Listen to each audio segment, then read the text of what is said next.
Hello and welcome to Off the Record with me, Divya Singaravelu. Today, our guest is a very dynamic personality. He has received several master's degrees in various Ivy League colleges, including a PhD from Carnegie Mellon University. His teaching and mentoring career spans over 5 decades. He's been an advisor to various stellar companies both in India and abroad, such as Godrej, CRISIL, and the US Air Force. He has co-founded several B schools in India, including Great Lakes, where his students fondly call him his uncle. I'm very glad to welcome to the show my guru and mentor, Professor Bala V. Balachandran. So, Professor, welcome to the show. Thank you very much, Divya. Really, it's a great pleasure to see you in multiple roles, and this is a fantastic role you are doing. So thank you very much. Thank you, sir. And for the uninitiated, why is that your students call you Uncle Bala? See, I don't believe in any financial relationship in a professor and a student or a dean and a student. I really feel the relationship is most important, and that should be a long-term, lifelong. And if that is the case, having as a dean or a professor or a doctor, it creates a sort of a distance, and I want to be closer. In a way, if I call myself as uncle, I am taking care of you not only in education but in your life. And at the same time, if you do not behave properly, I can kick your ass. So that's why I thought, let me do something called Uncle Bala and set a difference in the relationship and make it actually a transformational leadership. That's exactly the reason why I did. You make several visits between India and US, some 3-4 visits to India every year. Every year. And can you tell us about your passion for teaching in India? As a matter of fact, I think the Indian students have really a tremendous passion for knowledge, not only about culture and values of India, but the whole globe. I call it as a globality. As a matter of fact, recently it is very clear that the Indian students know majority of the things that the Americans know, Europeans know, and also the fast-moving developing countries of China and other things. So teaching them is really a delight because you also learn from them instead of that. Whereas in US, they are more or less restricted to the US and they think the world is US. Yeah. Now here the world is outside, and there is a passion in the minds of our students to learn more and achieve more. So apart from teaching, what are the other activities that you take up while you're in India? I really, you just mentioned about the board membership. I am also activities of board to make sure that the corporate world can be governed better in bringing the knowledge that we are getting from the US in terms of Sarbanes-Oxley Act, especially in terms of all these fraud and scams and whatnot, like Enron on one side, Satyam on another side.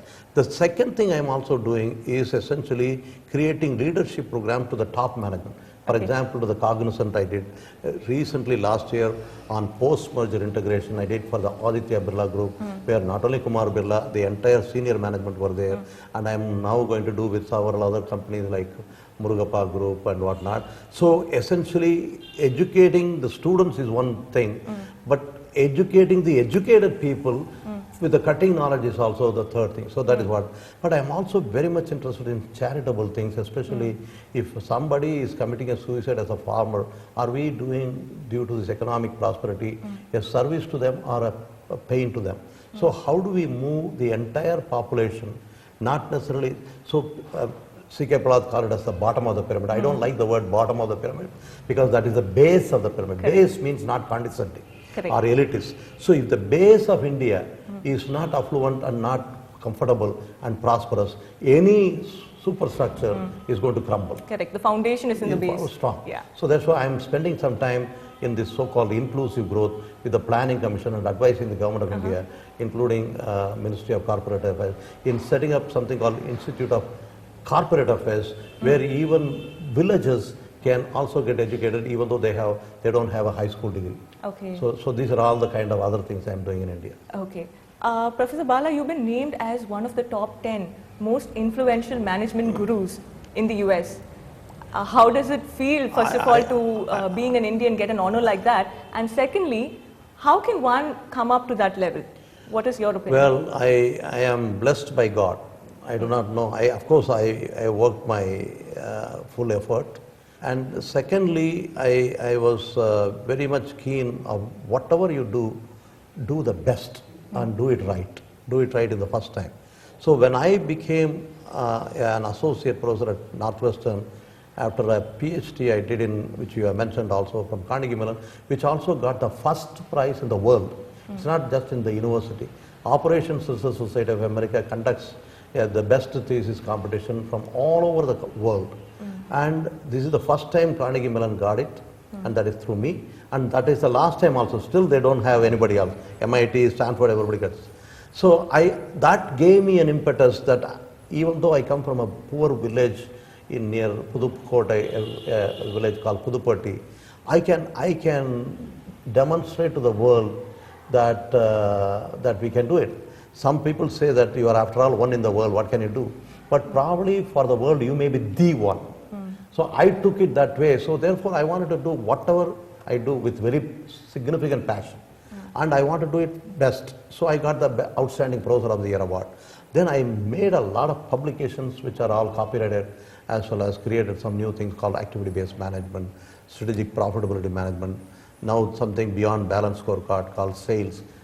So these things brought the entire corporate world to come. And being in Kellogg, for example, I have some amazing students. For example, the chairman of Motorola is a student of mine. Chairman of Baxter is a student of mine. So if these kind of things are there, that helps. So please note that God put me in the right location. If I am in an average school, I might not. And of course, I have to do my stuff also. The two together and with some blessings of God, it helped me. And as a matter of fact, there are sometimes people say, C.K. Prahlad is a fantastic person, but he strategizes, but doesn't execute that. So I not only do the strategy, and I want to make sure the strategy can be implemented, executed effectively, and the results can be monitored. So what I call it as walk the talk. So since I walk the talk, it has been known that I am a doer in addition to a preacher.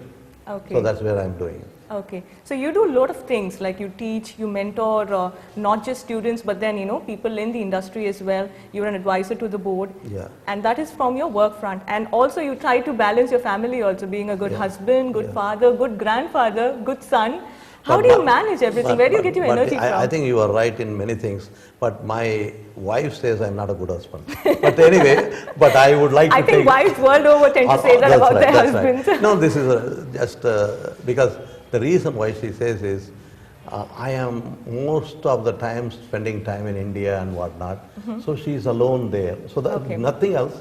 But anyway, coming back, I think you are right.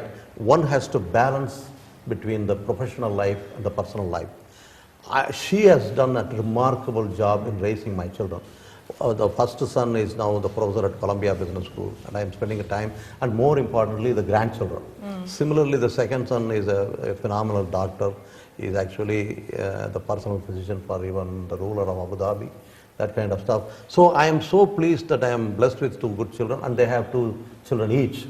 So I am spending about a great time with the grandchildren also. Correct. So I think that everything is going very well. I really enjoy it. If you look at it right now, Professor, a lot of people have this fad. They want to retire early at 40 itself. And you at 73 are still going strong with energy and enthusiasm as that of a teenager. So what is the secret behind that energy? Everybody asks, are you retired? I said, I am not even tired. How can I be retired? So, right? So therefore, I really feel that you have to contribute. And I think with all the experience, you can be a coach. For example, in a symphony, the conductor doesn't play. All the others play the music, but the conductor controls that. Similarly, a coach creates the match, all right, but there is a captain. So at this age, I think I want to be a sort of a coach or a conductor or something like that. Not physically active, but fortunately, I get energy from Lord Ganesh. I see him, I get energized. Okay, so we're in conversation with Professor Bala Balachandran. Stay tuned to Off the Record as we discuss his management principles with him.